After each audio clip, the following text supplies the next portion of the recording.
gravando, mas ele não... Começou.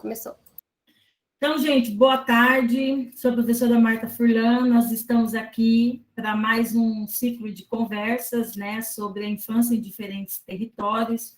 Hoje eu tenho uma professora muito querida, amiga, que tive o privilégio de conhecer lá da Unesp. Fabíola, Unesp Marília, Unesp Assis.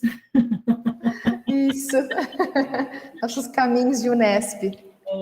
A Fabíola vai trazer uma discussão bastante importante sobre a questão da medicalização, né, na infância, uma discussão pertinente, importante. Eu gostaria, assim, de deixar você bem à vontade primeiro, Fabíola. Quero te agradecer, tá, pelo aceite em participar com a gente desse projeto, dessa atividade. E daí eu gostaria que você ficasse bem à vontade para contar um pouquinho sobre a sua formação, tá? Que daí você seleciona aquilo que você vê que é mais interessante, compartilhar com a gente. E, na sequência, tem aí, né, o seu tempo para fazer a fala, conforme nós já conversamos e combinamos. E a gente está aqui, ansiosas, né? Ansiosas para te ouvir. As meninas que estão participando e que vão receber certificado, a Natasha depois coloca ali para vocês o link para poder fazer a presença. E também gostaria, assim, que ficassem bastante à vontade para, no final, fazer perguntas, né, para a Fabíola. A Fabíola vai responder todas, ela falou para mim. Vou tentar. Então, olha, gente, obrigada, viu, meninas, que estão aqui participando, mesmo com esse número, porque eu vou falar a verdade. Final do ano, nós estávamos conversando sobre isso, né, Fabíola? Final de ano. A gente ainda ter força para participar dos grupos, das reuniões, tá bom, porque a gente não desiste mesmo, né? Né, Cris? A Cris ali, ó, balançando a cabeça, concorda, né, Cris? Então, Fabíola, fica bem à vontade, meu bem. E esse lugar agora, né, mesmo que virtual, é seu. Fique, assim, à vontade. Joia, muito obrigada, Marta. Obrigada pelo convite. É um prazer poder estar aqui com vocês, né, participando desse grupo seleto aí, porque eu sei que dentro de um grupo de pesquisa, né, as pessoas que vão ficando, realmente elas estão mais próximas, né, elas são mais próximas dos professores, e os professores que participam também fazem com muito carinho, né, e preparam aí esses encontros também com o mesmo carinho, porque a gente sabe, né, que isso também colabora muito com a formação dos alunos, né, das alunas. E a gente, enquanto professor, a gente se alimenta disso. Então, os grupos de pesquisa, né, são extremamente importantes, que não só são grupo teórico, são grupos práticos também. A gente está falando, né, de prática profissional. Bom, eu vou me apresentar, então, brevemente, né? Então, meu nome é Fabiola, é um pouco diferente, né? As pessoas perguntam sempre por que não Fabiola. Eu sou venezuelana, mas já estou há algum tempo, né, no Brasil. Então, por isso que eu não tenho sotaque. E aí, assim, a Marta é uma grande companheira de Unesp, a gente já esteve em eventos juntos, né, grupo de pesquisa, e aí ela sabe muito da minha caminhada, mas eu quero falar para vocês hoje porque tem tudo a ver com aquilo que eu trago como tema, né? A minha história, ela está atrelada aos meus temas de pesquisa. Bom, então a minha formação é pela Unesp de Assis, né, sou psicóloga formada lá, e logo depois que eu me formei, eu logo entrei num concurso público e fui trabalhar na saúde pública de Campos Novos Paulista, uma cidade bem pequena, próxima daqui de Marília. E lá eu fiquei por quase 20 anos. Eu me afastei no final do ano passado. E nessa minha trajetória da saúde pública, eu gostava muito de psicologia escolar, sempre me interessei muito pela psicologia escolar. E aí, né, a demanda da saúde pública sempre me trazia, né, questões voltadas à educação, encaminhamentos com queixas escolares. E logo depois disso, né, que eu fui percebendo, e aí fui fazendo uma especialização dentro da psicologia escolar, me chamou muito a atenção quando fui levantar uma pesquisa sobre esses encaminhamentos. E eu percebi que, assim, 90% dos encaminhamentos vindos da escola para a saúde, né, para o atendimento psicológico, eram encaminhamentos em que os professores, muitas vezes, desconheciam o que, de fato, estava acontecendo com a criança.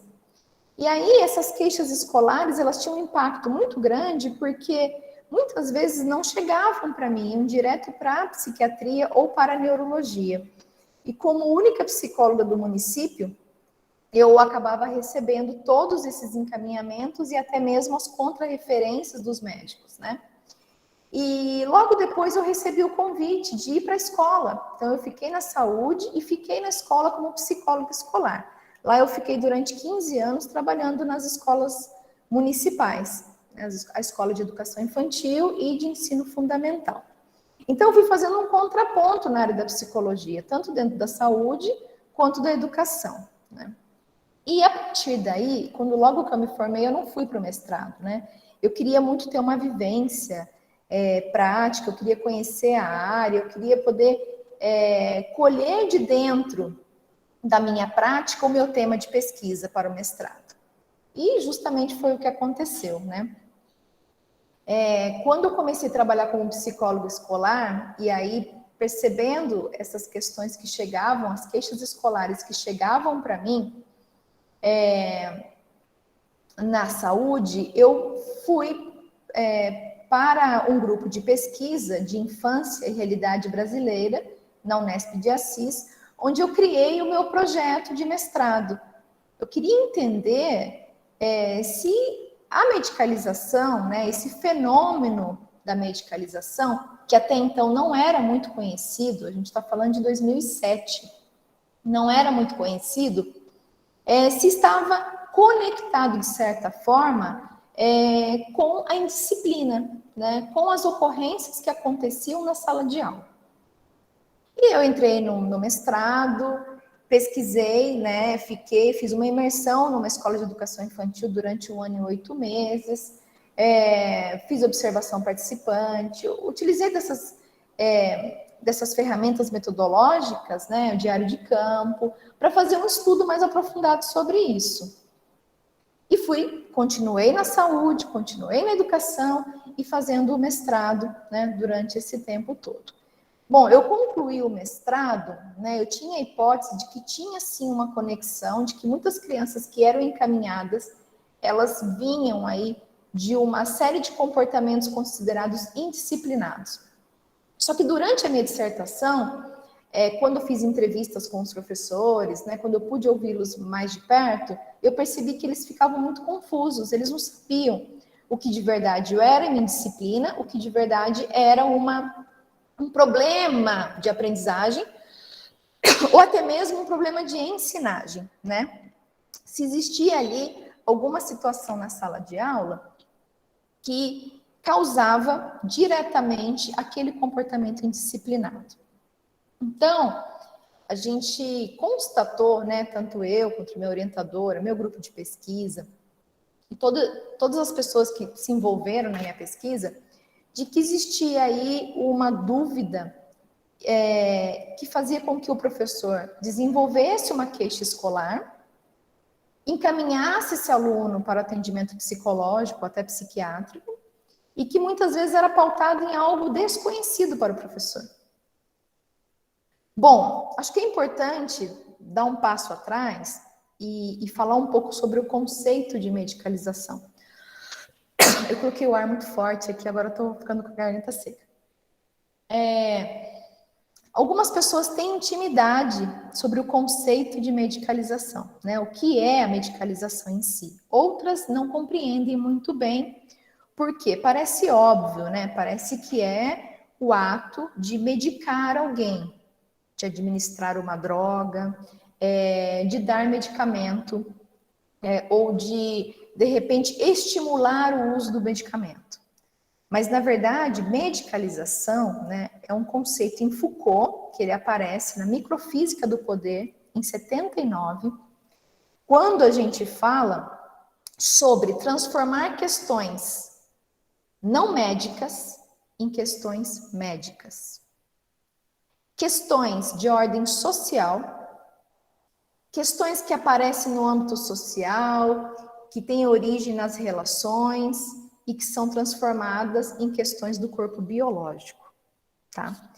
E digo isso já, né, por quê? Porque nessa constatação da minha dissertação de mestrado, a gente pôde perceber que existe na formação do professor e até mesmo do psicólogo, dos profissionais da saúde, né, um olhar distorcido das dificuldades escolares. Porque muitas vezes, né, quando esse professor ele vai para a sala de aula, quando o psicólogo vai atender numa instituição e recebe crianças encaminhadas, ou o neurologista, ou o psiquiatra, existe uma visão de que essa criança possui um problema de aprendizagem, uma dificuldade escolar, e que esse problema ele surge ali, tem origem naquela criança, desconsiderando todo o entorno, desconsiderando as relações dessa criança com a família, desconsiderando as relações da família com a escola, desconsiderando as relações do grupo de gestão com os educadores, desconsiderando as relações dos professores com as crianças. Então, é uma forma muito simplista de você tentar entender algo tão complexo, né? Jogando para o corpo biológico, dizendo, olha, esse problema é individual, esse problema é desse corpo, desse cérebro, desse organismo. Bom, e a minha inquietação, ela não parou, né?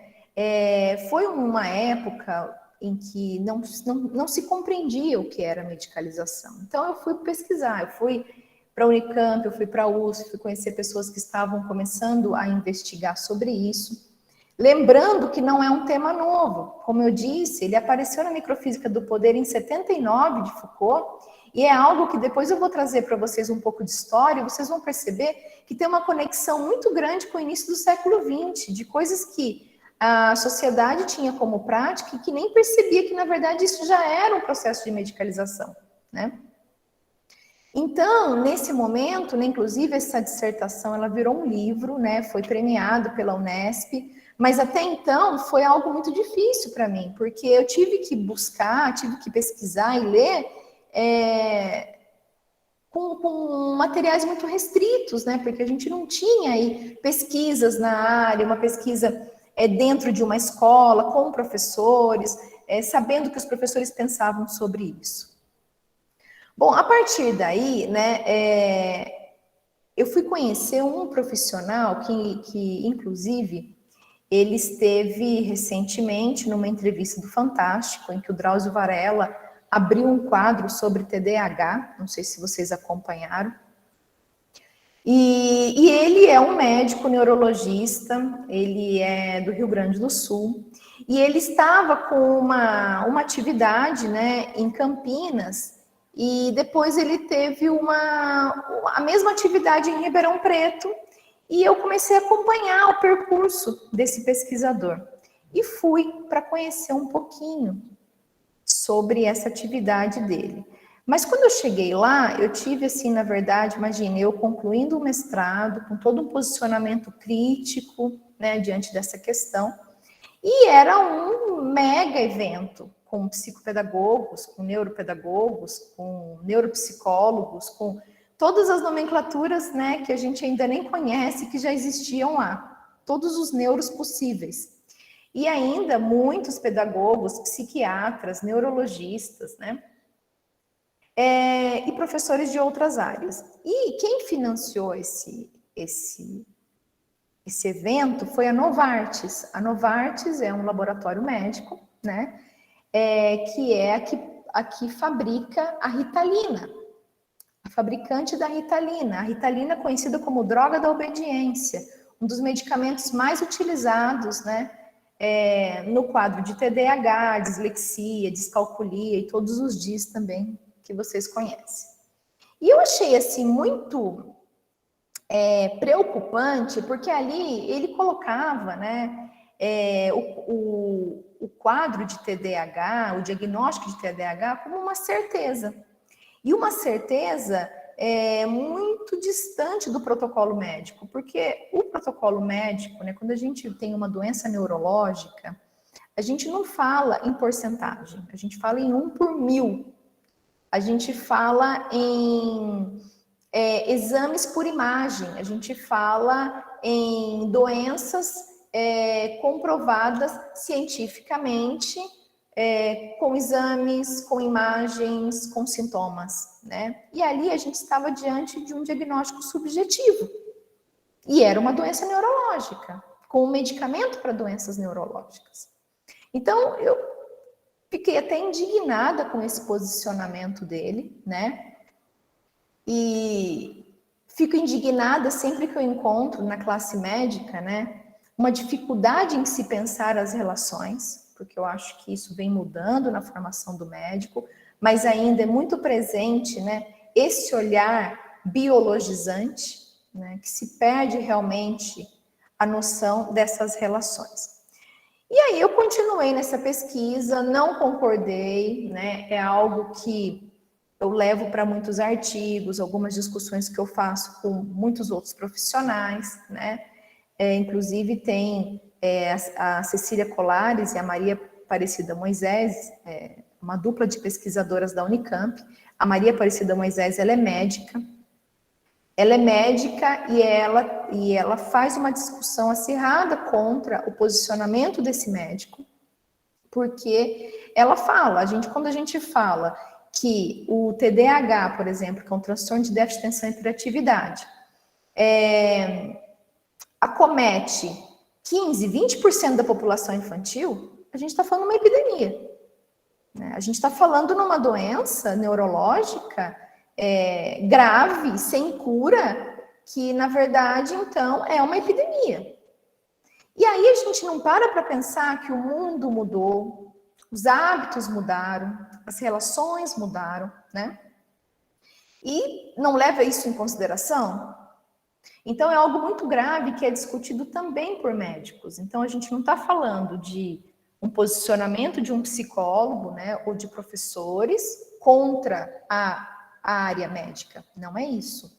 É tentar compreender como se chega a esses diagnósticos. Bom, e aí, né, essa questão foi algo que sempre me tomou e né, me intrigou, porque assim, era uma coisa que eu via tanto na escola, como psicólogo escolar, quanto depois professora, né, do ensino superior. Eu percebia que quando surgia um problema, né, do âmbito escolar, estava relacionado, né, a algum conflito com essas relações que existiam dentro do ambiente escolar, como também com a família, né, e com o trabalho e com os diversos vínculos que nós temos nas nossas vidas, que muitas vezes trazem para nós, né, situações de estresse, de desgaste, de cansaço, né.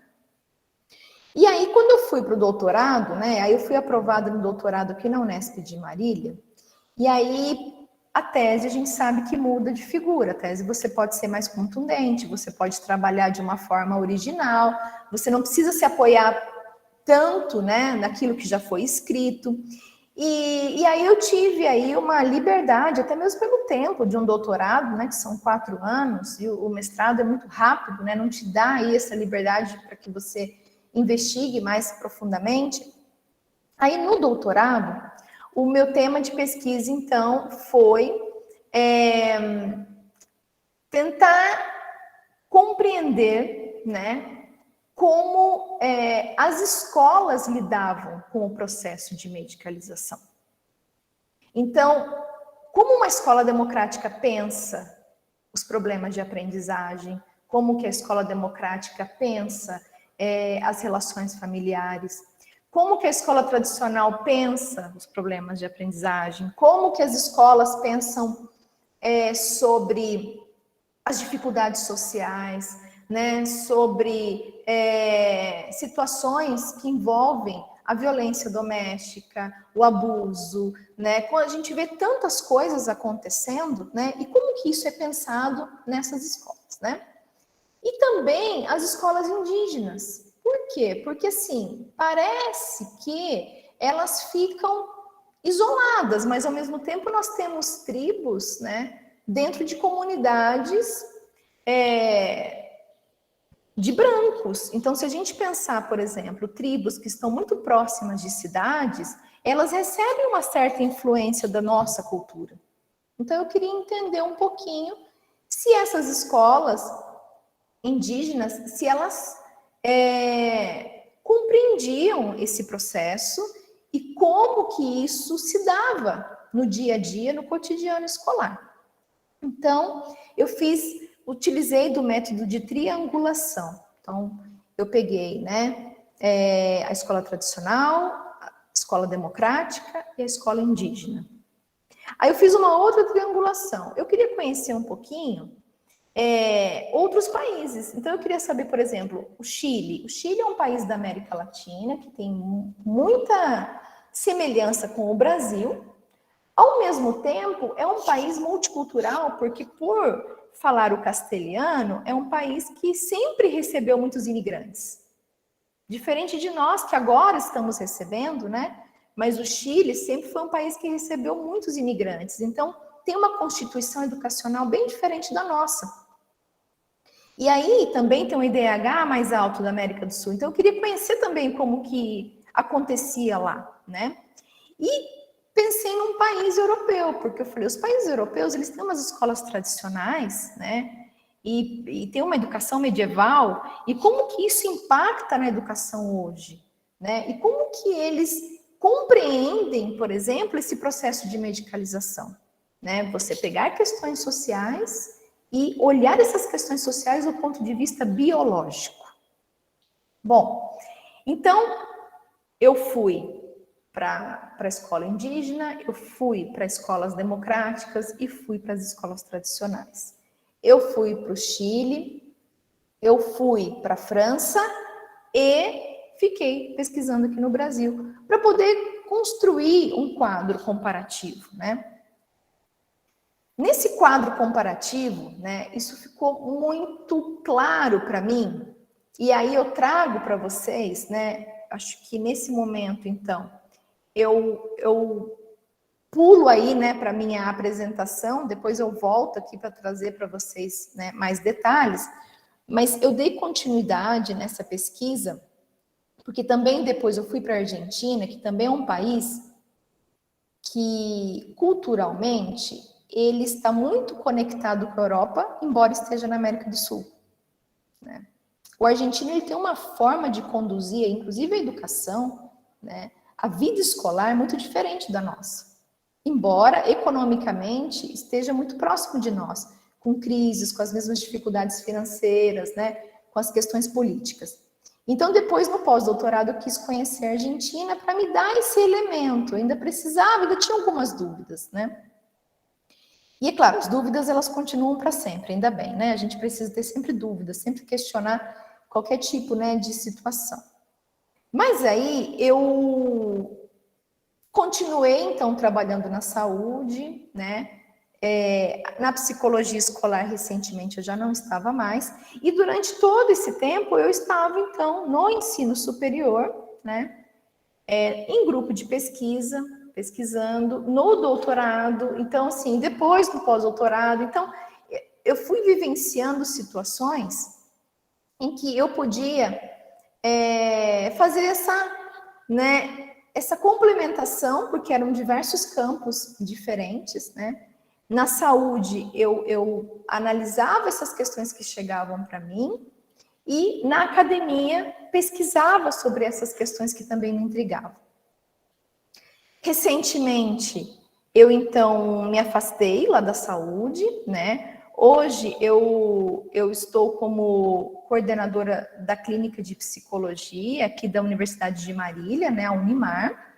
Estou como docente também, da disciplina de psicologia escolar e estágio básico em educação, e supervisora, né, do estágio em psicologia escolar para o 5º ano. Então, eu vejo que de lá para cá, agora, tendo aí mais de 70 alunos em estágio nas escolas de Marília e região, eu pude conectar de forma mais profunda tudo isso que eu fui pesquisando durante a minha trajetória, né? Do mestrado, doutorado e do pós-doutorado. Porque, assim, eu sempre tive uma necessidade muito grande de conectar a teoria com a prática. Eu sempre quero entender como a coisa acontece na teoria, né? A visão teórica, então, vários autores eu trouxe para a tese, né? Até, coitado do meu orientador, ficou doido comigo, porque geralmente a gente escolhe um autor, abraça e vai, né? E eu quis também fazer um contraponto, né? Eu coloquei o Ivan Illich para conversar com o Foucault e o Piaget, porque são educadores, né, e autores e teóricos que eu sinto que tiveram uma influência muito grande, mesmo a gente muitas vezes não levando em consideração. A gente fala de conceitos de Foucault e a gente não sabe exatamente que são de Foucault. A gente fala de Piaget, o impacto de Piaget, por exemplo, no Brasil, e muitas vezes a gente não sabe nem que veio do Piaget, né? E assim por diante. E aí, então, agora, né, eu estou como supervisora e docente e coordenadora e tudo junto, mas ainda pensando todas essas questões, porque estando como supervisora em várias escolas, a gente percebe a diferença, como elas tratam, né, os problemas que surgem e, dentre eles, os problemas de aprendizagem. Bom, então agora, assim, eu peço licença para a gente poder fazer um resgate histórico, tá? Acho importante pensar um pouquinho sobre essa questão histórica, porque se hoje, né, nós vivemos o que vivemos, nós vivemos porque nós temos aí um fio condutor que nos trouxe até aqui, né? Então, vamos lá para o início do século XX, né? Se a gente pensar, né, como que aconteceu, por exemplo, o movimento higienista, né, que nada mais é do que um movimento em que houve uma cumplicidade ideológica entre a saúde e a educação. Essa cumplicidade ideológica, ela se deu como que para organizar a sociedade, com a seguinte justificativa. Olha, o corpo clínico, né, médicos, entrarão juntamente com enfermeiros dentro da escola e vão contribuir, auxiliar, ajudar os professores a detectar crianças que precisam de ajuda e crianças que estão numa situação melhor, portanto, não necessitam de ajuda. Vamos detectar o que acontece com essas crianças que precisam de ajuda e por que algumas aprendem e outras não aprendem. Bom, para isso, eles construíram uma ficha sanitária e as crianças eram regularmente examinadas. Examinadas do ponto de vista de saúde e exame físico. Então, ouvido, garganta, olhos, higiene, como caminhavam, como se portavam, como sentavam. Porto Carreiro, que foi um dos médicos, né, que acabou liderando mais o movimento higienista, né, ele tinha uma frase que acho que muita gente conhece, é de menino que se torce o pepino. Então, ele dizia que quando criança, uma vez que você, né, impõe hábitos saudáveis, né, você impõe certas condutas, você disciplina essa criança, né, esse adolescente, essa criança, futuramente será um adulto de hábitos retos. É assim que ele dizia. Porém, quando se disciplinava, não se disciplinava conduta somente, disciplinava uma vida, né? Era estilo de vida. Então, essa criança que tinha hábitos não considerados saudáveis, né? Ou não eram aceitos, essas crianças conduziam essa equipe médica até suas casas. E então, esses profissionais, eles começavam a disciplinar também as famílias. E com isso, a gente teve um outro movimento, o movimento eugenista, que é um movimento que se chegou à conclusão da necessidade do branqueamento da raça. Por quê? Consideravam que as raças inferiores eram as raças que podiam colocar a sociedade em risco. Então, negros, índios, né? a junção dessas raças, né? Então, por exemplo, brancos casados com negros. E aí a gente tem um movimento eugenista muito próximo daquilo que Hitler, né, propagou com o nazismo. Nós tivemos isso aqui no Brasil. E nós tivemos isso, assim, à luz do dia, em formato de políticas públicas, né? Entendendo que aí estava a solução para que a gente, de fato, conseguisse ter uma sociedade nobre, capaz, né, e produtiva. Então, por isso que a gente tem na nossa bandeira ordem e progresso, né? Vem de um momento em que se pensava um país que precisava branquear a sua raça. E não foi à toa que é por isso que muitos imigrantes italianos, né, foram, assim, convidados para, né, porque quando facilitaram a posse de terras e tudo mais, veio com esse propósito, para branquear, então, a nossa raça, perdão, acreditando que, uma vez que a gente consiga fazer isso, muitos dos problemas encontrados nas escolas seriam sanados. Bom, isso foi passando, né? Acho que a sociedade foi, de certa forma, avançando em algumas situações, em outras não. E a gente, com o passar do tempo, começou a ficar inviável a participação da equipe de saúde dentro de todas as escolas. Mas assim, eu era criança, né?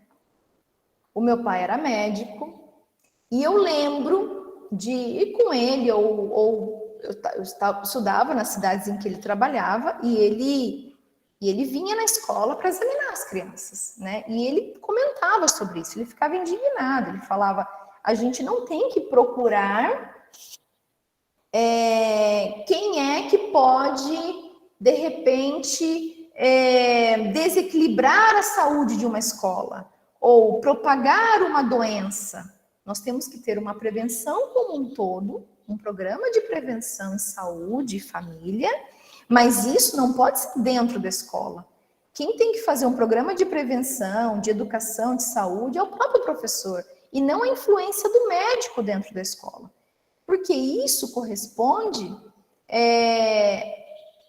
a uma certa postura que diz, vocês, professores, não têm condições de cuidar do que é de vocês. Vocês não têm condições de cuidar da escola. Nós, enquanto profissionais de saúde, temos que vir aqui para tentar resolver aquilo que vocês não dão conta.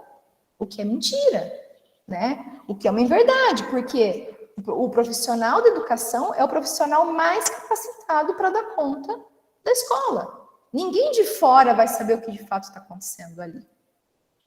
E eu lembro muito, assim, que foi algo que ele levou para a diretoria de saúde, foi uma discussão feita, né? E é assim, né, gente? Freud explica, né? Inconscientemente, né? Eu peguei toda essa luta do meu pai, trouxe, né, também para as minhas pesquisas, né?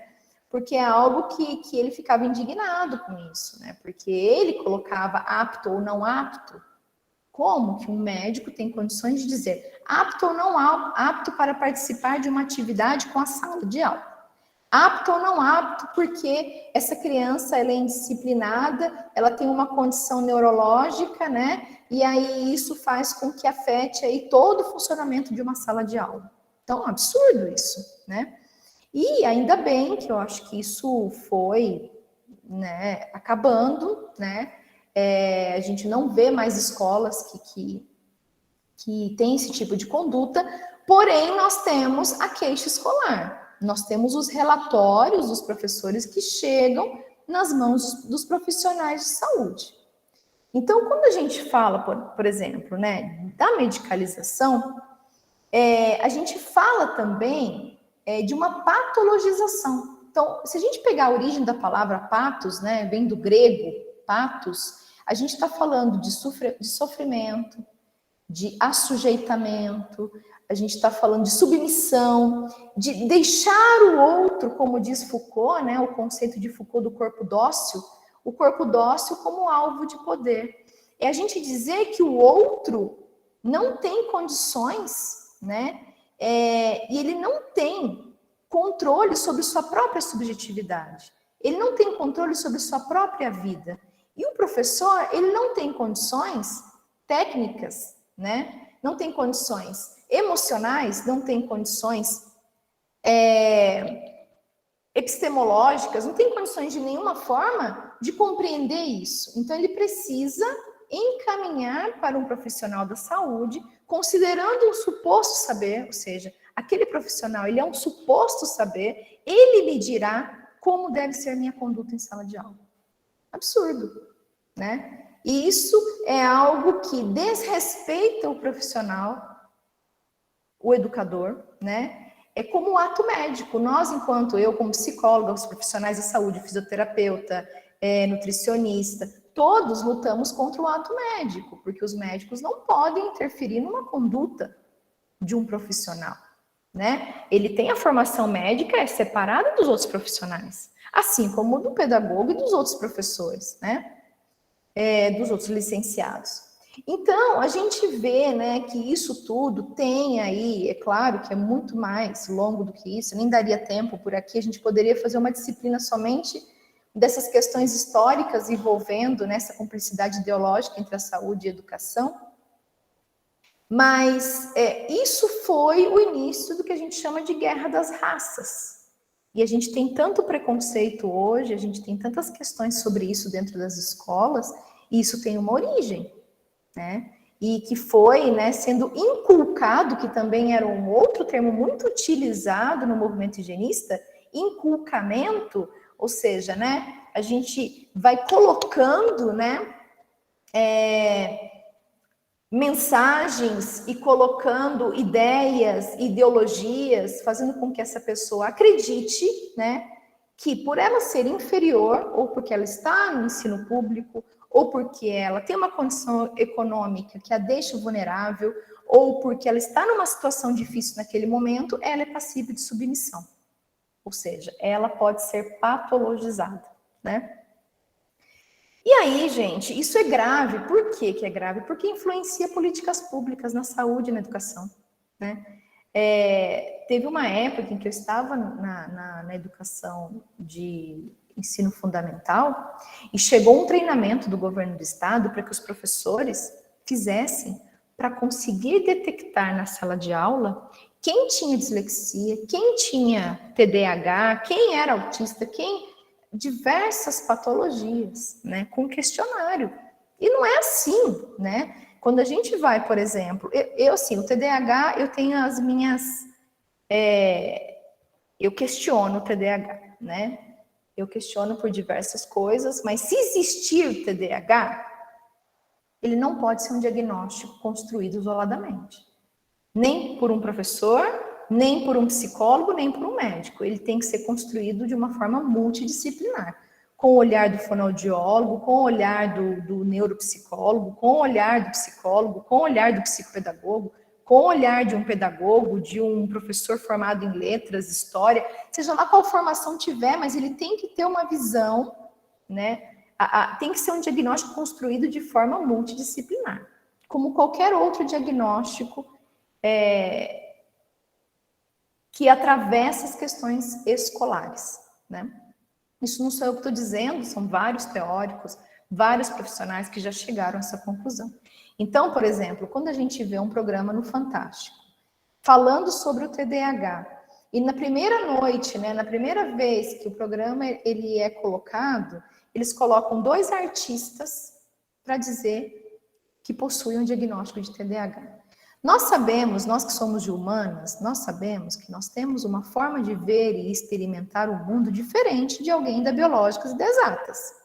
Artistas, um fazia arte em madeira de forma perfeita, né? Um artista que dedicou a sua vida, né, dessa forma, e como que ele tem um problema de aprendizagem dessa natureza se ele conseguia desenvolver as suas atividades artísticas? Porque ele se via vagando nos pensamentos, né? Porque ele dispersava, porque ele não se concentrava.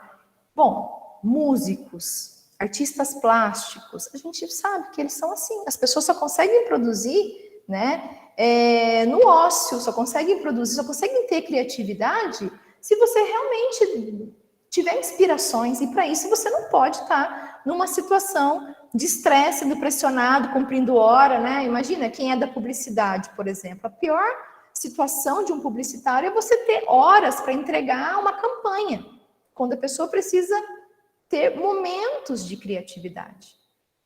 Então, assim, aí vem o Fiuk, por exemplo, no primeiro dia de apresentação, vem o Fiuk dizendo que todo mundo sempre falou que ele tinha, né? Também outro artista, né? Vamos pensar, então, como a vida dele é muito pública, a gente consegue fazer uma análise, né? É o único homem de 4 irmãs, nós sabemos o que é hoje, culturalmente, um homem com 4 irmãs, ou seja, é claro que ele vai ter menos iniciativa do que elas, é claro que elas vão ser sempre mais atiradas, as mulheres são assim, né? A sociedade exige que as mulheres sejam assim, os homens, nós somos muito tolerantes com os homens, né? Os homens erram porque não sabem, né?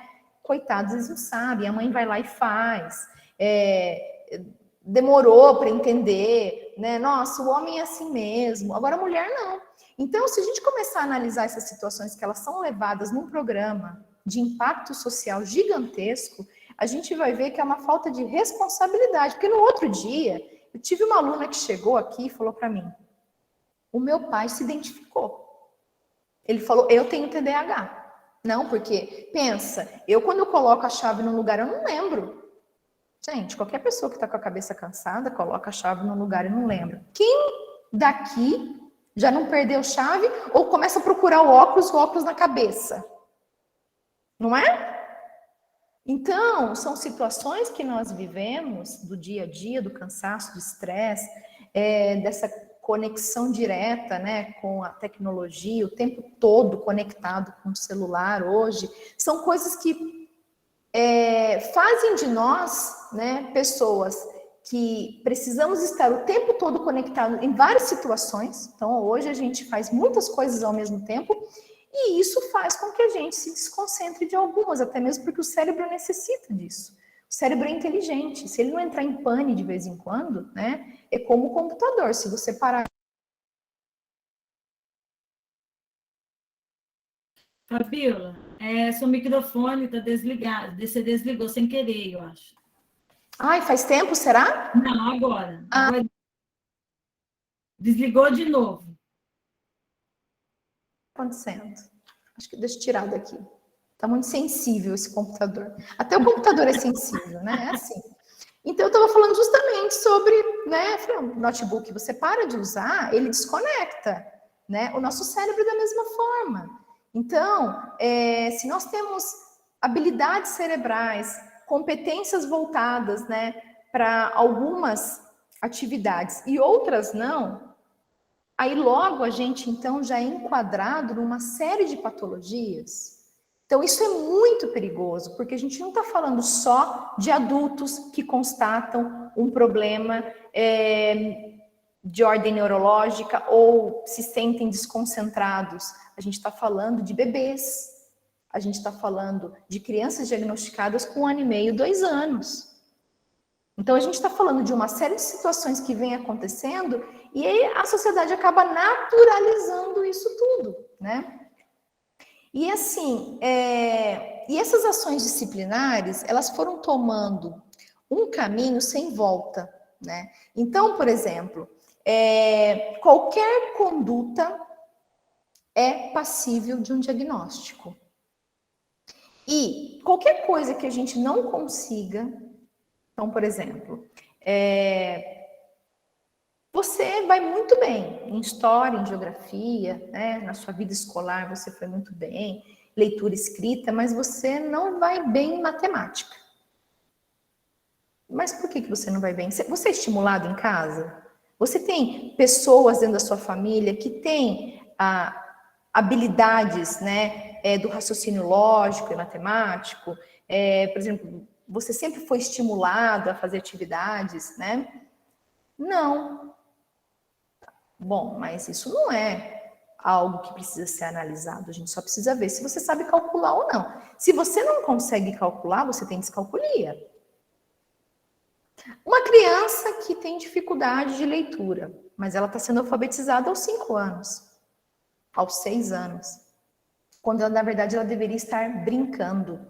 Porque antes de ser alfabetizada, a criança corre, pula, escorrega, pula a corda, ela tem que trabalhar coordenação motora grossa e fina, ela tem que trabalhar lateralidade, né? Ela tem que trabalhar uma série de questões que vão ajudar para que ela compreenda, por exemplo, linha reta, linha curva, para entender como as letras são desenhadas. Mas antes de tudo isso, a gente começa com um período de alfabetização. O que acontece? Chega uma hora que a criança, numa situação de estresse e cansaço, ela simplesmente trava, ela não consegue. E aí a primeira coisa que se pensa é que ela tem dislexia. Então, antes da gente entender as doenças neurológicas, a gente precisa entender como o sistema está funcionando. E a gente está vendo que é uma coisa de cima para baixo. Por exemplo, quando entrou a lei de 9 anos... nós não ganhamos um ano, nós perdemos um ano de educação infantil.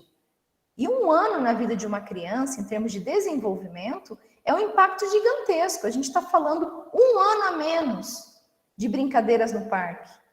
Um ano a menos para trabalhar com argila.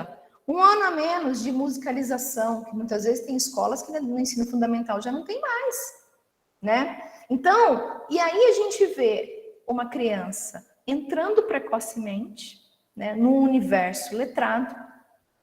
E claro, algumas crianças conseguem, sim. Mas não é porque algumas crianças conseguem, é que as outras que não conseguiram estão fora, né? Ou estão fora da regra, ou estão desalinhadas com aquilo que é esperado. Na verdade, essa criança que conseguiu é a exceção, né? É a exceção. Então, assim, isso tudo, né, faz a gente focar no corpo biológico para tudo. Gente, quanto não é mais fácil tomar um remédio para emagrecer do que morrer na academia durante 1 hora por dia malhando? Quanto não é mais fácil você pensar num medicamento para concentração, né, do que muitas vezes parar, ouvir mais música, assistir filmes, frequentar o teatro, o quanto a cultura está sendo deixada de lado e o quanto a gente precisa disso. O ócio criativo, né? Na verdade, o ócio é o ócio, a gente tem direito. As férias, nós professores sabemos o que a gente faz com as nossas férias. A gente planeja nosso ano letivo. A gente não descansa, aí é claro, vai dar o quê? Pane. Vai chegar uma hora em que não dá mais. Inclusive, nós estamos na profissão hoje que mais adoece no Brasil, né? A gente deveria ter, a gente deveria receber a mais, né? A gente deveria receber como que fala? Me fugiu aqui agora, que a gente trabalha na saúde. Isso, Sandra, obrigada. Assim, o trabalhador da saúde recebe, né? Tinha até um lá que eu recebi, que eu esqueci o nome agora, né? Insalubridade, né? Então, porque é realmente um trabalho que não deixa a gente se desconectar. A gente trabalha muito mais fora da sala de aula do que na sala de aula.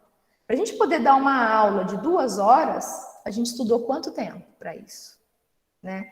Então, estamos também conectados a um sistema capitalista que exige extrema produtividade o tempo todo. Se nós não produzimos, é como se nós não existíssemos. E por conta disso, a gente sobrecarrega o nosso cotidiano. E não só o nosso, das nossas crianças também. Se a gente perceber hoje, por exemplo, uma criança hoje, ou ela está na escola integral, porque os pais precisam trabalhar e não tem com quem deixar, ela tem atividade o dia todo, ou ela está na natação, no balé, no projeto guri, no projeto não sei o quê. Então, ela tem uma agenda, né, em que ela brinca pouco. E no momento em que ela está cansada, ela faz o quê? Ela pega o celular ou vai para a TV. Então, o brincar e a criatividade que não é estimulada, né, os jogos, nada mais prazeroso, né, e significativo do que trabalhar matemática com os jogos. Então, você chega em escolas que tem o material dourado, eles não sabem nem quem foi Montessori e o que é material dourado. E aí eles colocam lá a conta e a criança precisa aprender a calcular da forma mais seca possível. Então, são metodologias que sobrecarregam o professor e os alunos, e um sistema de cima para baixo que tem que preparar o aluno para a prova Brasil, para a prova isso, para a prova aquilo, né? Para Enem, para vestibular, para concurso público. Então, o tempo todo a gente está correndo atrás de uma produtividade sem saber onde a gente vai chegar, né? E aí eu trago para vocês, né? Bem isso, né, Maite? Então, realmente, então assim, adultos difíceis, né? Adultos com problemas, com dificuldades, até mesmo por conta desse sistema que assim, dificulta completamente o trabalho do professor. E aí eu trago para vocês a experiência que eu tive na escola democrática, porque nas escolas democráticas, e a gente fala tanto a escola baseada na Escola da Ponte, quanto a escola Waldorf, né? Escola Âncora, né? O projeto que ficou muito famoso, escolas montessorianas, escolas construtivistas, independente de qual escola seja. Elas têm uma forma de compreender o desenvolvimento infantil e um respeito em relação a isso, né? Que elas consideram importante. Por exemplo, se a gente falar na escola Waldorf, o primeiro setênio é extremamente importante porque é a base da base. Não é nem a base da casa, é a fundação da casa. Então, se você tem aí um primeiro setênio rico, um primeiro setênio criativo, que essa criança lhe deram a possibilidade de brincar, de criar, de socializar, de vivenciar as experiências, antes de entender, por exemplo, física, ela precisa compreender que nós temos as 4 estações e que a temperatura é diferente, essas 4 estações, em que, se você pensar em termos de agricultura, nós temos aquelas que nascem, as plantas que nascem na temperatura mais quente, nas temperaturas mais frias, né? Então, por exemplo, elas abrem uma mão para compreender o movimento das sementes, que nada mais é do que o movimento do vento, que faz com que as sementes elas se aglomerem, né? Numa mão. Então, são pequenas coisas que as crianças vivenciam sem um conteúdo obrigatório, sem sentido, em que as crianças não conseguem conectar aquilo com a vida, né, ou com suas vivências. Então, toda a construção tem sentido. E também na escola indígena, né, teve uma passagem muito interessante que a professora de filosofia me explicando, né, que lá somente professores indígenas podiam dar aula na escola. Embora ele estivesse muito perto de uma cidade, né, a tribo ela fazia questão de proteger, né, os seus moradores, né, e aí incluíam todos os moradores. Tinha enfermeiras, que também é indígena, né, outras pessoas que vinham aí, né, de repente, de outras tribos, mas que já tinham morado nas cidades e que estavam construindo dentro dessa comunidade uma nova forma de viver. Então, ela me disse, ela trouxe uma situação assim em que me recordo muito. Quando eu perguntei para ela sobre medicalização, tanto do ponto de vista das questões sociais para as questões biológicas, quanto do ponto de vista de administrar drogas para crianças que tinham algum tipo de conduta considerado anormal, ela me olhou não compreendendo o que eu estava falando. Ela me disse, eu não estou entendendo o que você está falando. Como assim? Uma criança tem problema na escola, não consegue aprender, aí ela toma um remédio? Vocês fazem isso? Ela falou. Aí ela falou assim, eu vou dar um exemplo para você. Do que você está me falando, eu vou te dar um exemplo. Faz um tempo já, eu fui na cidade e eu entrei no supermercado para ver as coisas que vocês comem, né? E assim, vocês não descascam, vocês abrem embalagens. Só por aí já muda tudo.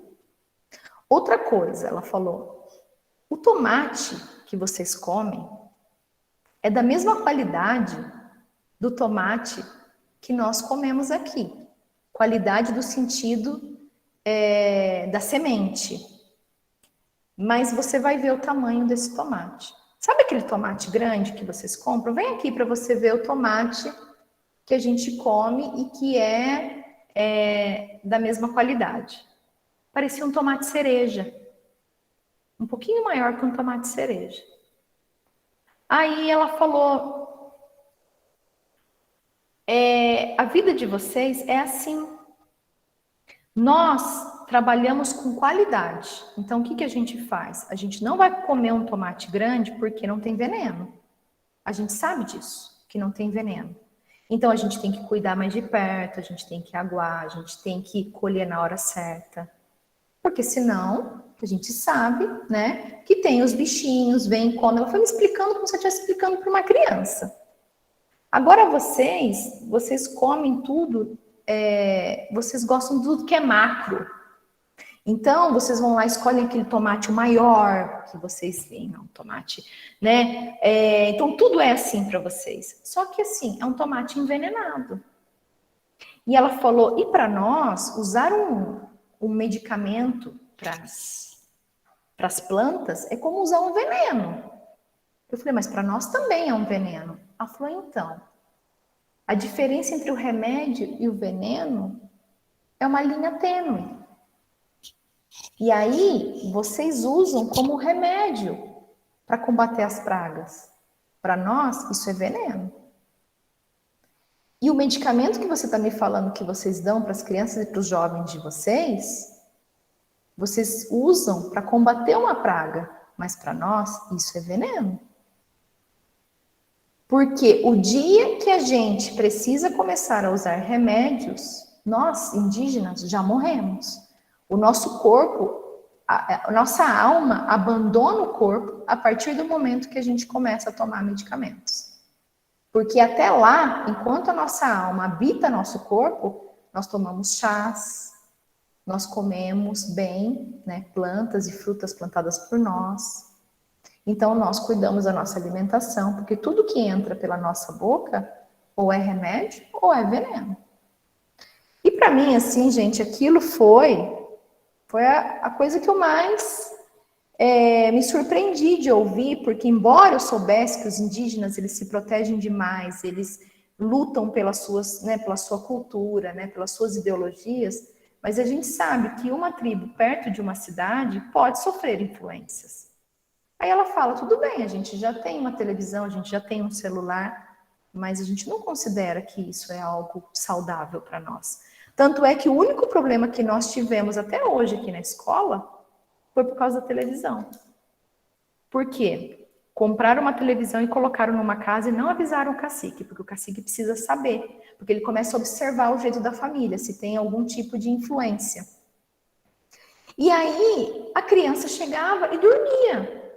E a gente foi investigar o que está acontecendo. Ela não está dormindo, ela está tendo, será que algum problema, né? Ela tá, não sei, o que está acontecendo com ela? Que ela está perdendo sono de madrugada e não está dormindo no horário certo e está vindo dormir na escola. Aí eles descobriram que a família comprou uma TV escondido e que a criança assistia na hora em que todos estavam dormindo. E ficava da meia-noite às 2 horas da manhã. Vocês imaginam? Indígenas estão acostumados a dormir 8 horas da noite. A criança ficava esperando para assistir TV da meia-noite às 2. Ela falou, foi o único problema que nós tivemos. E essa criança começou a apresentar problemas escolares. Ele começou a ter atrasos do ponto de vista, assim, ele não conseguia fazer as atividades, ele não conseguia aprender, não conseguia se concentrar, ele só queria dormir. Ele não tinha energia para correr, para brincar, porque a gente faz muitas atividades externas. Ele não conseguia. Então, assim, foi fechando para mim, né, essas situações. E aí, quando eu fui para a França, eu também me surpreendi, porque eu achei que lá, as escolas tradicionais, porque assim, a gente vê muitos livros assim, crianças francesas não choram. Crianças francesas reconhecem os seus limites. Você pensa assim comigo, deve ser um regime militar, né? Porque criança francesa não chora. Que criança que não chora? Deve chorar, esgoelar até morrer, sabe? Fiquei pensando nisso.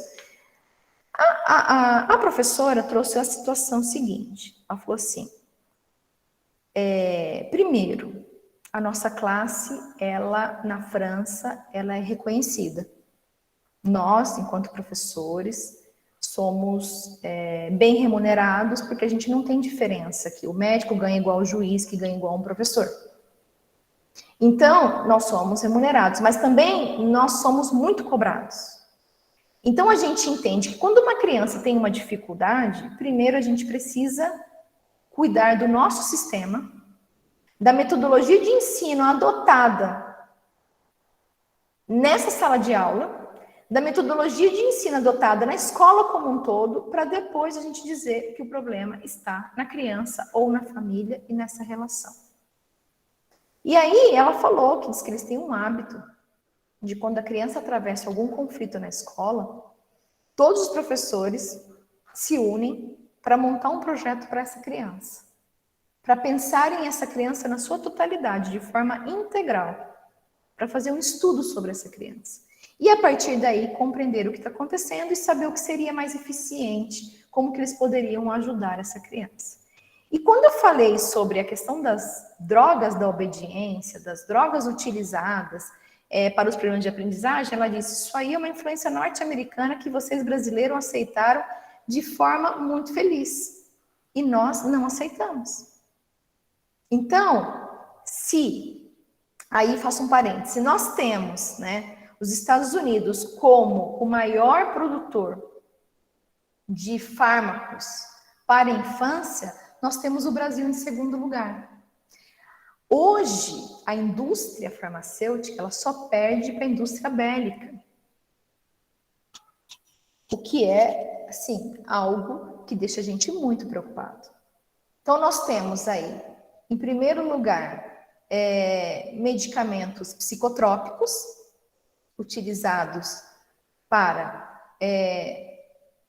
condições, de patologias emocionais, e nós temos depois de doenças cardiovasculares. Tanto uma quanto a outra estão conectados com hábitos, com problemas culturais. Hoje, a gente sabe que a nossa alimentação, se a gente não for muito vigilante, a gente tem uma tendência a comer muitos enlatados, fast food, muitas coisas que são próprias da alimentação do norte-americano. Então, nós temos uma alimentação e nós temos influências fortíssimas dos Estados Unidos. Coisa que os outros países da América do Sul não têm.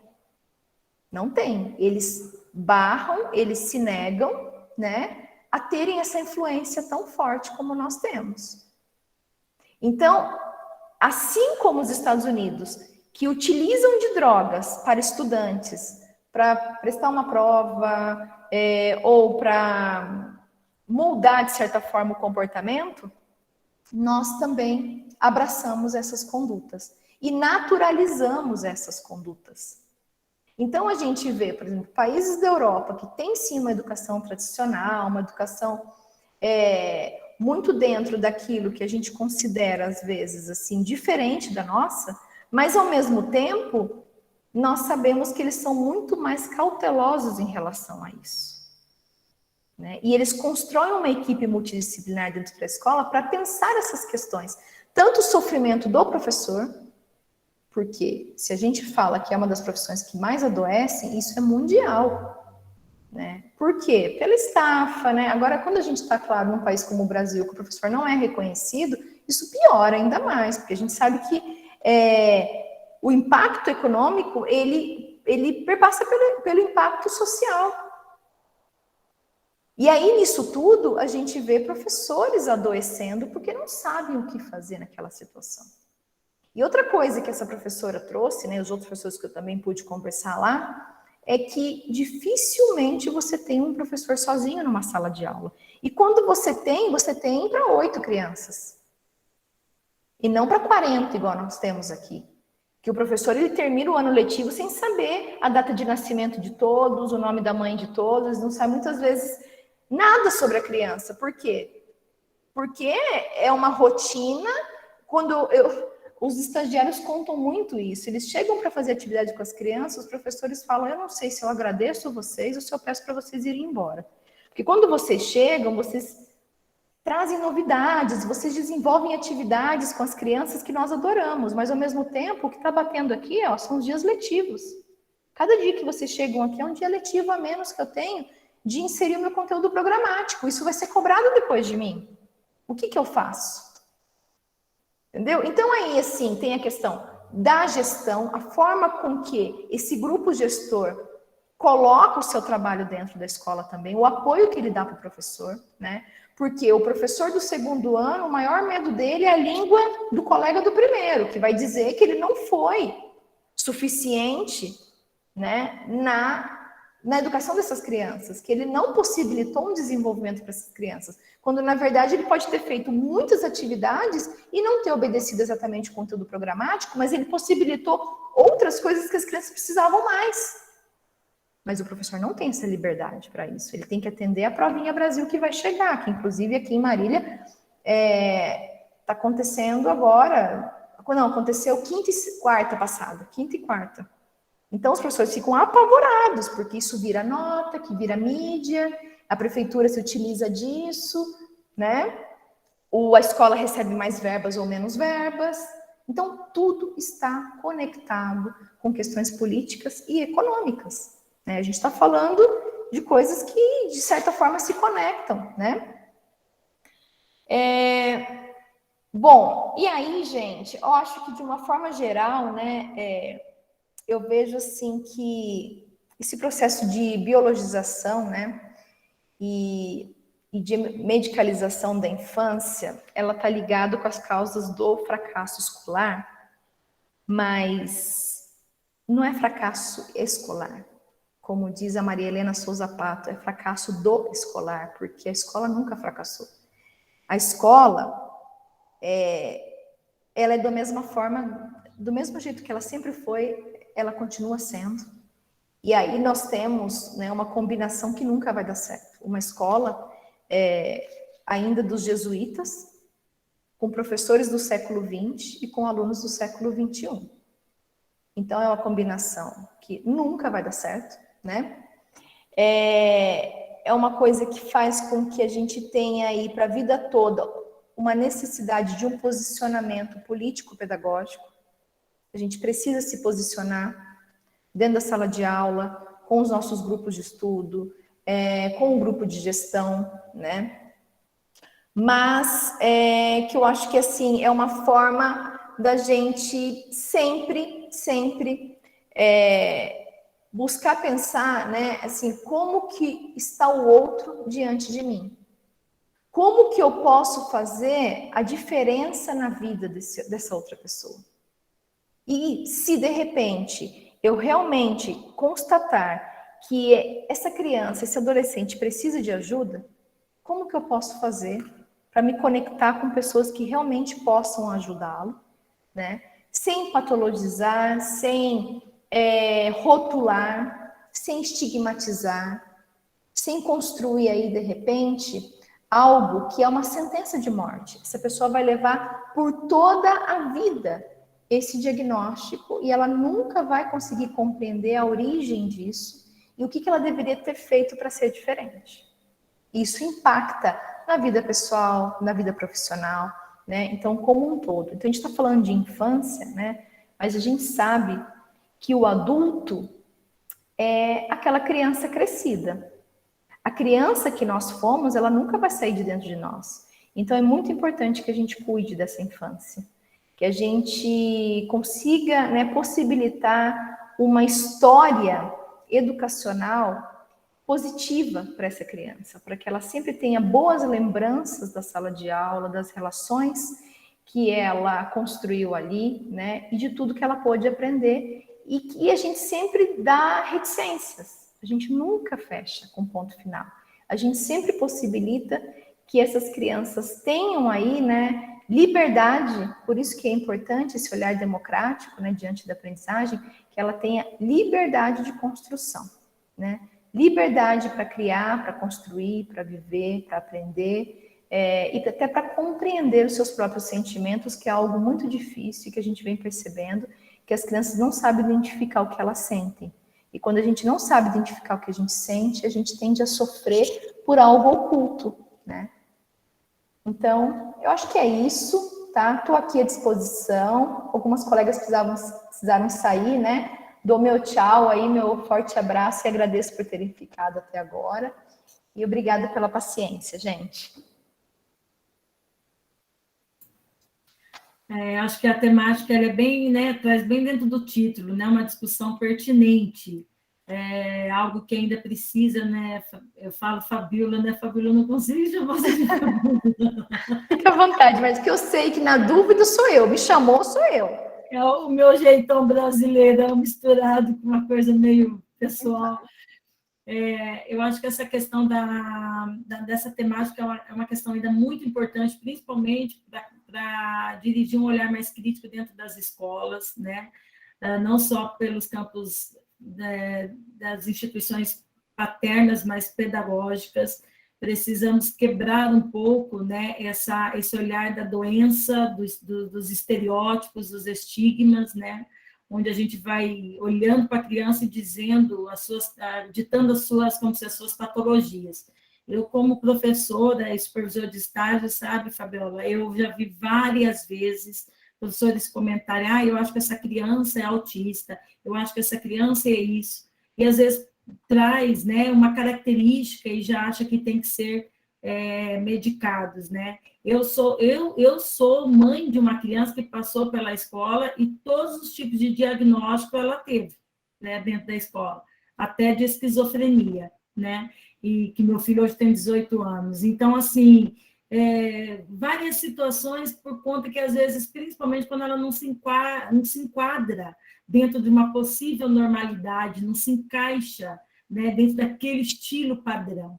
Eu acho que é um ponto para a gente pensar, principalmente quando a gente tem esse discurso da diversidade, das diferenças, né? Começar a abrir o olhar, porque quando o remédio ele vem para querer o quê? Padronizar o que não se padroniza, né? Tem crianças que realmente precisam, efetivamente, às vezes precisam, mas eu penso, no meu ver, tá, Fabíola, dentro do meu olhar pedagógico, muitas não têm nada, elas só não estão sendo bem compreendidas nesse mundo de adultos cansados, que correm, que fazem de tudo e que pouco olham, né, sensivelmente para esses pequenos. Eu vou abrir para alguém, embora não delongar da hora, mas se alguém tem, né, fizeram alguns comentários bem interessantes ali, né, no chat, mas até a Dani fez uma pergunta, eu meio que quis responder por conta de uma pesquisa, não sei se você conhece, a Bíblia lá da USP, né? Que fala, que ela faz uma pergunta assim, ó, Daniele, a automedicação precoce pode causar dependência no futuro? Né? Aí eu até lembrei de uma pesquisa que foi feita pela USP, né? Acho que, se eu não me engano, em 2017, que fez uma pesquisa com o maior índice de depender de pessoas no mundo adulto dependentes de droga, de álcool, de todos esses tipos de, né, são pessoas que vinham de um histórico de infância, né, sendo medicalizada ou medicada de forma precoce, né?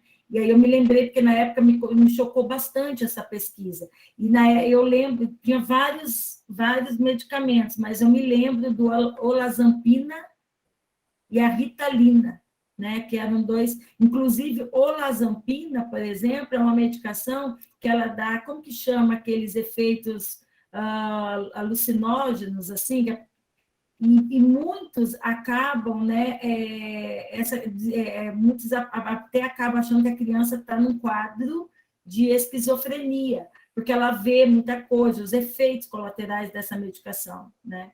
Essa medicação, inclusive, foi uma das que foi indicada para o meu filho, e na época eu não olhei a bula, fica aí uma dica para nós, viu, gente?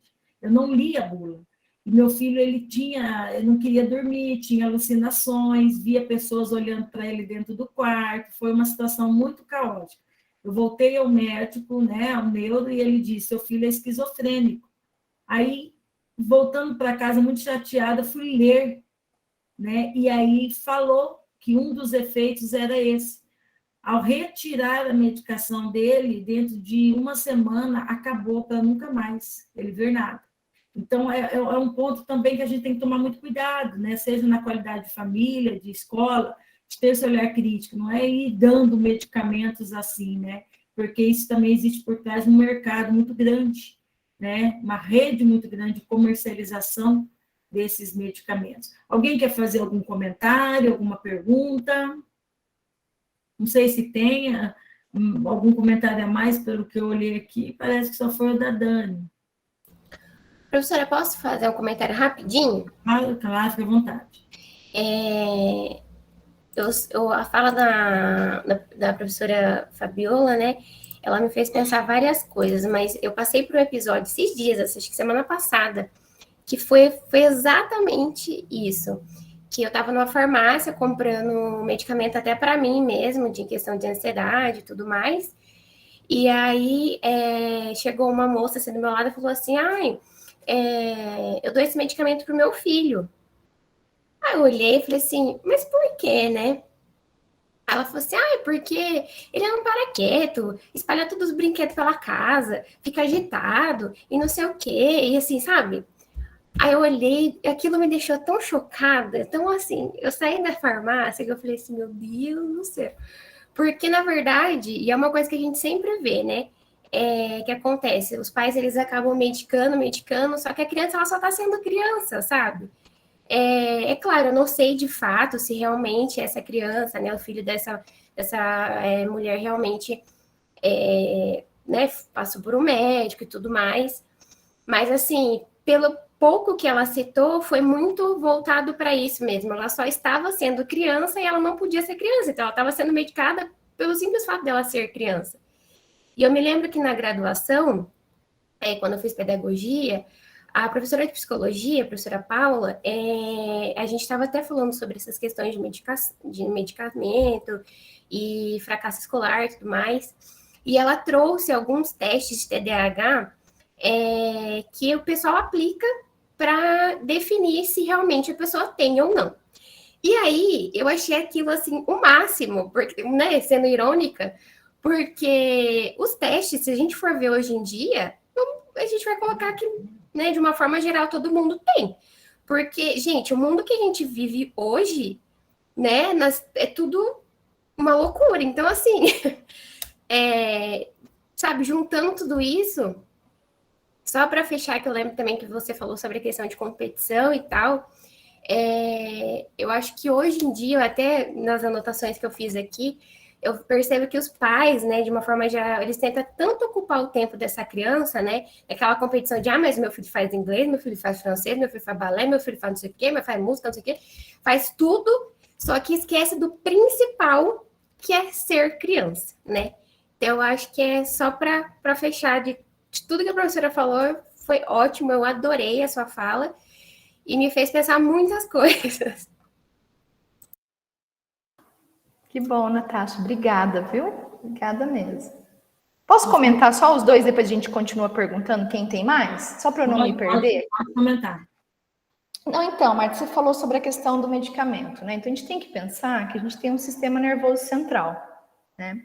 Qualquer tipo de alimento, medicamento, tudo que a gente come, ele tem um impacto no nosso sistema nervoso, né? Então, se a gente, por exemplo, sei lá, fizer uso de café, né? A gente tem a cafeína e a cafeína também, ele age no sistema nervoso central. Se você consome muito açúcar, né? Então, uma criança que consome muito açúcar antes de dormir, essa criança ela vai ter uma tendência a ser mais agitada. Por quê? Porque a gente poder fazer esse gasto calórico, né? E aí passa por toda a questão fisiológica do nosso organismo, a gente vai se manter em vigília por mais tempo, por isso que ela vai ter um sono mais agitado. E vocês imaginam a Ritalina. A Ritalina, ela tem como base a anfetamina, que é a mesma base da cocaína. Então, ela age no sistema nervoso central e cria, sim, dependência, né? Por que ela cria dependência? Porque ela tem como base a anfetamina e ela, esse sinal aí, né, de alerta que ela deixa e que faz com que ela se concentre mais, isso age, então, no sistema nervoso central, no lobo frontal. Então, tem toda uma questão neuroquímica que faz com que ela crie dependência desse medicamento. Teve uma situação que aconteceu nos Estados Unidos, em que encontraram num gueto jovens cheirando um pó branco num papel alumínio. E eles levaram para análise e viram que não era cocaína aquilo. Eles achavam que surgiu uma droga sintética diferente. Quando eles começaram a pesquisar, era Ritalina. Aquela comunidade pobre, muitas crianças usavam Ritalina por problemas de aprendizagem e começaram a perceber que dava um efeito muito semelhante ao da cocaína, que era o quê? Tanto é que algumas mulheres usam a Ritalina para perder a fome e para emagrecer, que é o que a cocaína faz. Ela dá aquela sensação, e essa que você disse que o seu filho teve, essa coisa dessas mirações, né? Então, isso tudo, né, para quem está querendo usar uma droga como a cocaína e não tem dinheiro para comprar, e o próprio Estado fornecendo a Ritalina, e descobriu-se que a Ritalina poderia causar os mesmos efeitos, começaram a utilizar a Ritalina como um pó em que eles também cheiravam da mesma forma que a cocaína. Então, vocês percebem, tanto é, gente, que é assim, a receita utilizada para comprar um medicamento desse é amarelo. Então, quando tem azul, a receita azul é um medicamento controlado. A receita amarela é controlado com grande índice de dependência. Então, quando você tem um medicamento de receita amarela, isso indica que você tem um alto índice de dependência. Em pouquíssimo tempo. Em 2 semanas você já está dependente da droga. E quando você retira a Ritalina de uma vez, o seu cérebro ele pede por outra droga.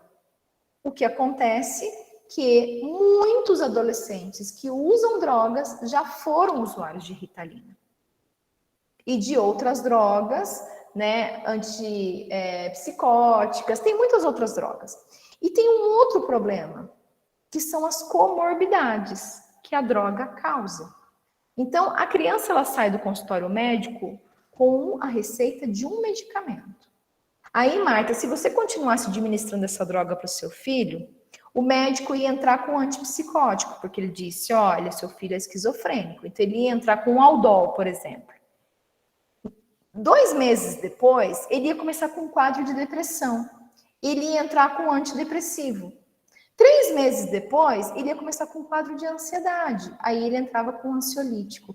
Então, a criança que passa a usar esses medicamentos, em 1 ano, ela está usando 3, 4, 5 drogas diferentes. Então, a gente está falando de uma coisa que não para por aí. Por isso a importância da responsabilidade desse diagnóstico. E muitos neurologistas são realmente irresponsáveis. Né? Eles aplicam o SNAP, que daí já vou aí, né, para o comentário, né, da Natasha. É isso mesmo, Natasha. Então, o SNAP 5, que é esse teste, foi a Paula Liprandini que deu aula para você? Ela foi minha professora também. Ela foi minha professora de psicologia do comportamento experimental, né? Ela é do TCC. Então, e aí, você aplica o SNAP, é um teste que ninguém escapa.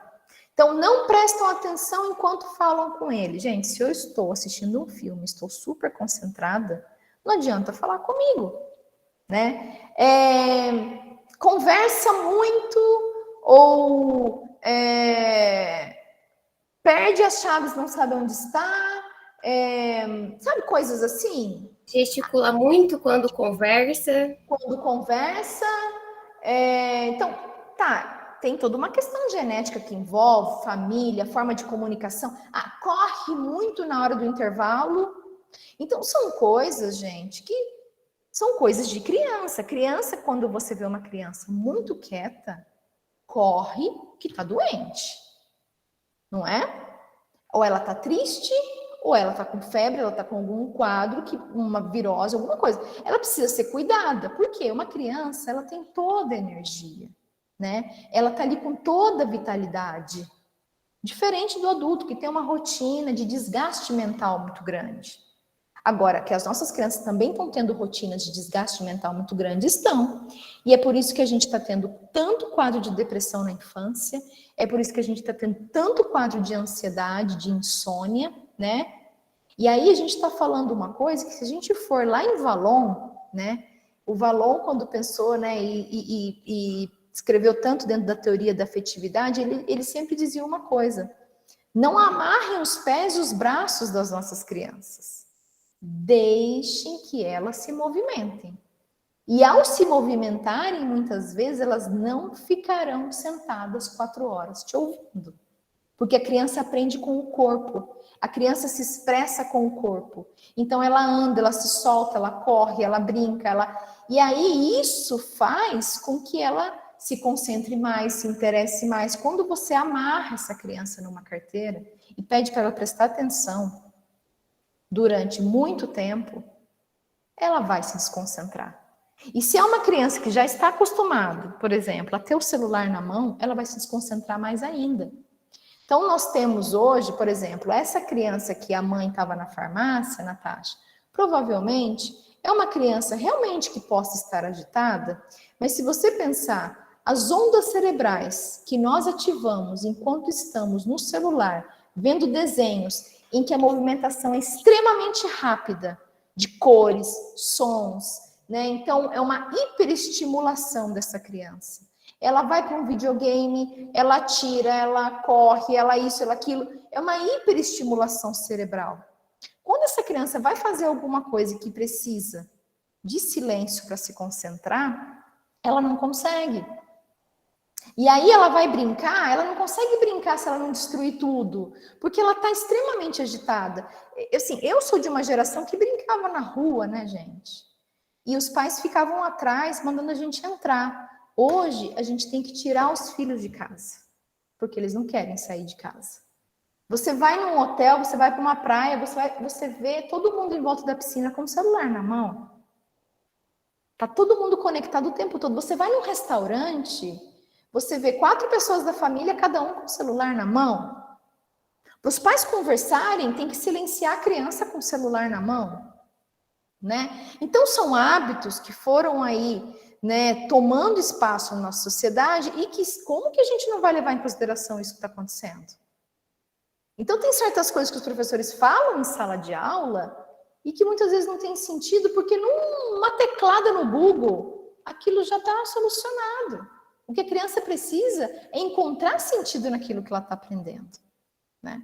E isso exige mais da gente em questões metodológicas também. Bom, acho que é isso, né? É isso, estou aberta aqui. Se alguém tiver mais alguma questão. Tinha alguma aqui? Acho que no chat não tinha, né?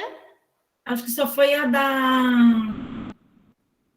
Ah, esqueci o nome dela. Acho que ela até saiu, uma japonesa. Esqueci o nome dela. Acho que é Daniele, não é? Daniele? É, da Daniele. Já foi assim, já comentamos, né? Tá. Bom, mas então, olha, já são 16h04. Quero agradecer, Fabíola, pela sua participação, pela sua, né, gentileza de vir aqui falar com a gente. Eu acho que é uma temática que a gente pode continuar conversando aí.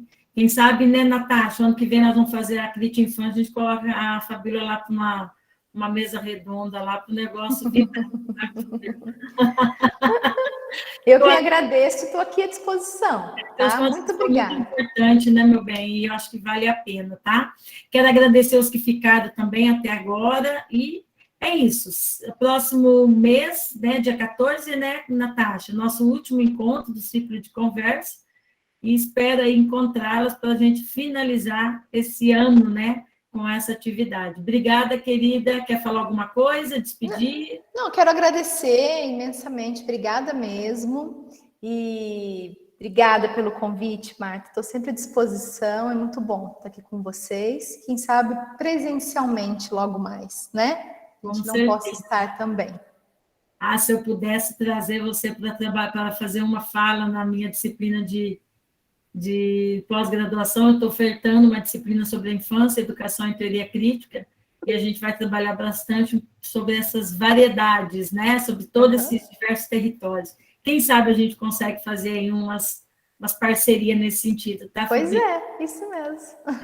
Então, gente, um grande beijo, muito obrigada, Beijo. tá? E tudo de bom para vocês. Até. Obrigada, Obrigada, Natália. gente. Feliz ano novo, viu? Um 2022 maravilhoso aí, tá? Amém para todos nós. Até Tchau. mais. Tchau, tchau.